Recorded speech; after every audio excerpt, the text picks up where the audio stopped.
दोस्तों, मैं हूं रैंकर्स व्यू से कमलकांत।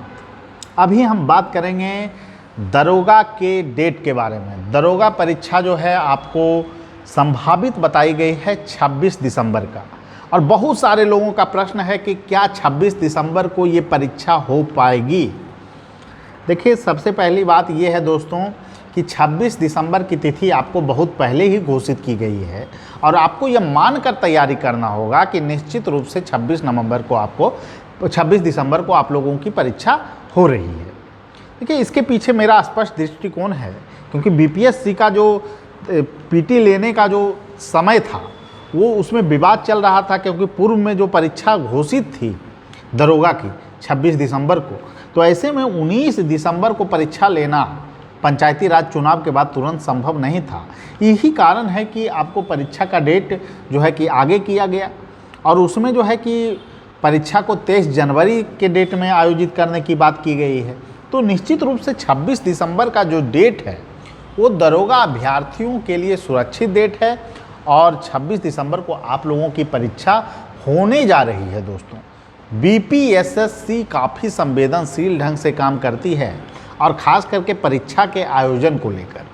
और दूसरी नंबर बात ये है, बहुत सारे लोग जो है कि मुद्दा उठा रहे हैं पारदर्शिता का, तो मैं तो इस मुद्दे को बार बार उठाया हूं कि बीपीएससी में पारदर्शिता का अभाव है और उसमें जो है कि एक तो आदर्श उत्तर जारी नहीं किए जाते हैं, तो आदर्श उत्तर जारी किए जाएं आयोग की तरफ से। कम कम उन लोगों को पता तो चले कि आपने जो उत्तर दिया है उसमें कौन सा आदर्श उत्तर है, कौन सा उत्तर मान्य होगा। तो ये बहुत बड़ी दिक्कत है कि उसमें उत्तर नहीं दिए जाते हैं, प्रश्न नहीं दिए जाते हैं, प्रश्न भी छात्रों को मिलने चाहिए। इसके अलावे जो हम लोगों का डिमांड रहेगा, प्रोसेस को पूरी तरीके से पारदर्शी किया जाना चाहिए।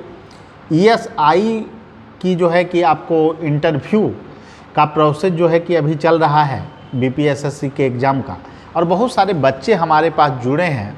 तो यही हम लोगों का आकलन रहता है कि आप अपने तरफ से आंसर की जो है क्यों जारी नहीं करते हैं, क्योंकि अभी भी दिक्कत है। ईएसआई के लोग भी नहीं समझ पा रहे हैं कि कौन सा उत्तर आयोग के तरफ से माना गया। तो ये दिक्कत है और इसको जो है आयोग के तरफ से निपटारा किया जाना चाहिए।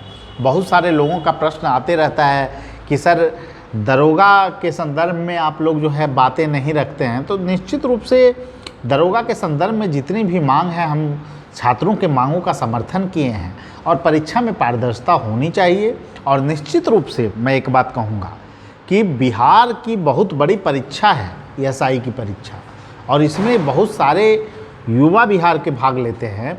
तो ऐसे में आयोग का ये दायित्व होता है कि इसमें पारदर्शिता के पैमाने को जो है कि पूरी तरह से पालन किया जाए। होम सेंटर दिए जाते हैं, तो इसमें होम सेंटर जो दिया जा रहा है उसमें जो परीक्षा में जो माहौल रहता है पूछताछ का, उसको भी ख़त्म किया जाना चाहिए और पूरी कड़ाई के साथ परीक्षा का आयोजन किया जाना चाहिए। ऐसी मांग हमारी है और आयोग के द्वारा इस दिशा में सुधार के लिए कदम उठाए जाने चाहिए। लेकिन ख़ास कर मैं एक और बात कहूँगा, जो अभी ईएसआई के नए अभ्यर्थी हैं उनके लिए, कि आप लोग जो है विशेष तौर पर साइंस के पोर्शन पे, क्योंकि साइंस का सवाल जो है आपको लगभग 20 से 25 क्वेश्चन, करेंट के सवाल जो है 20 से 25 प्रश्न आपको रह रहे हैं, अन्य 50 प्रश्न जिसमें पॉलिटी हो गया, हिस्ट्री हो गया, इकोनॉमिक्स हो गया, आपको ज्योग्राफी हो गया, ऐसे प्रश्न आपको पूछे जा रहे हैं। तो इसी फॉर्मेट पे आप लोग तैयारी कीजिए।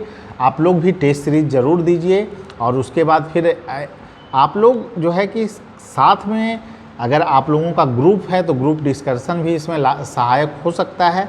और चूँकि ईएसआई के परीक्षा का जो तैयारी करने वाले लोग हैं वो मध्यम वर्गीय परिवार के से लोग आते हैं और बहुत सारे लोग जिला मुख्यालय में ब्लॉक लेवल पे तैयारी करते हैं।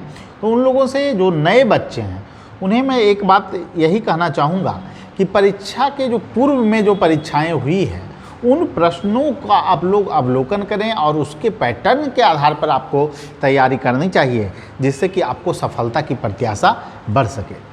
यही सब मुद्दों पे हम अभी बात करने जा रहे थे। और ख़ास करके एक सूचना है आप लोगों के संदर्भ में कि कल आपको 24 तारीख को हमारे यहाँ ईएसआई का साक्षात्कार का आयोजन करवाया जा रहा है, जिसमें पूरी रणनीति साझा की जाएगी, कैसे आपको तैयारी करना है। और ख़ास करके दूर दराज के क्षेत्र के लोग जो है कि इस कार्यक्रम से जुड़ सकते हैं। पटना में जो है, पटना के लोग भी जो है कि आपको आ सकते हैं हमारे सेंटर पे। और ख़ास करके अभी तो समय कम है, इसलिए पटना वाले जितने लोग हैं वो कल आमंत्रित हैं हमारे संस्थान रैंकर्स व्यू में। और निश्चित रूप से दोस्तों, ESI में जो 30 नंबर का जो रोल है इंटरव्यू का, बहुत डायनेमिक रहने जा रहा है।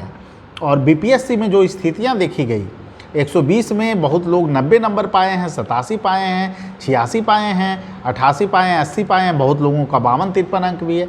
ये इंटरव्यू जो है कि रोल बहुत बड़ा प्ले किया है सिलेक्शन में। एक हमारे संस्थान के बहुत सारे लोग, अरविंद जी हैं जिनका 90 स्कोर है और 90 टॉपर का भी स्कोर रहा, और इस बार 90 ही संभवतः टॉपर इंटरव्यू में अधिकतम अंक मिले हैं।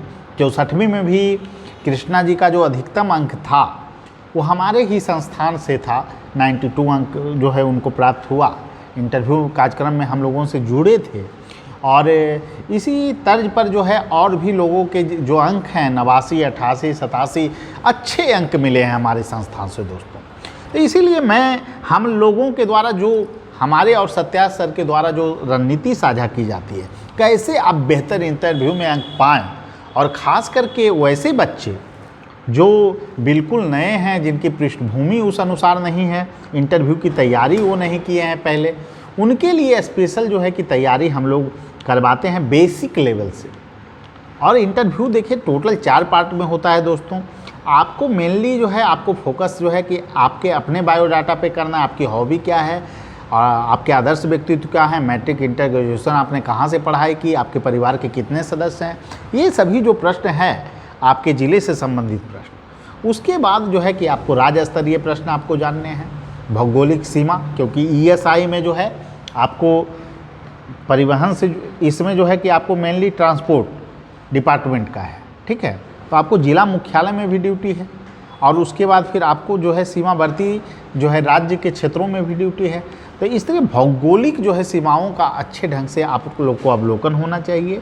और ख़ास करके उत्तरी बिहार, दक्षिणी बिहार की समस्या, महिलाओं से संबंधित जो है कि आपको आरक्षण जैसे मुद्दे, और फिर नाम परिवर्तन विभिन्न जगह के किए गए हैं तो उससे संबंधित मुद्दे, बहुत सिचुएशन बेस्ड क्वेश्चन, शराब भरी ट्रक अगर आपके पास आ जाए आप क्या करेंगे, बहुत तरह के प्रश्न जो होते हैं, परिस्थिति जन प्रश्न, उसके बारे में तैयारी किया जाएगा। देखिए फैक्ट का कोई सीमा नहीं है दोस्तों, फैक्ट आपको कुछ भी पूछा जा सकता है, लेकिन जो नंबर होते हैं BPSC में मैंने अनुभव किया है हम लोगों ने कि परिस्थिति जन्य प्रश्न आपको डिसाइड करते हैं कि कितने अंक दिए जाएंगे। उसमें आपने पेशेंस से अगर उत्तर दे दिया तो मेरा अनुभव है, हम लोगों का अनुभव है इस क्षेत्र में कि उनको जो है सबसे टॉप अंक मिलते हैं दोस्तों। कुछ ना कुछ तो यूनिक जरूर होता है। तो हमारा ये प्रयास रहेगा कि हमारे छात्र जो हमसे जुड़ें वो जो है कि निश्चित रूप से जो है लाभान्वित हों, 20 से 24 अंक प्राप्त करें, क्योंकि यहाँ पर इंटरव्यू का रोल जो है काफ़ी निर्णायक होने जा रहा है।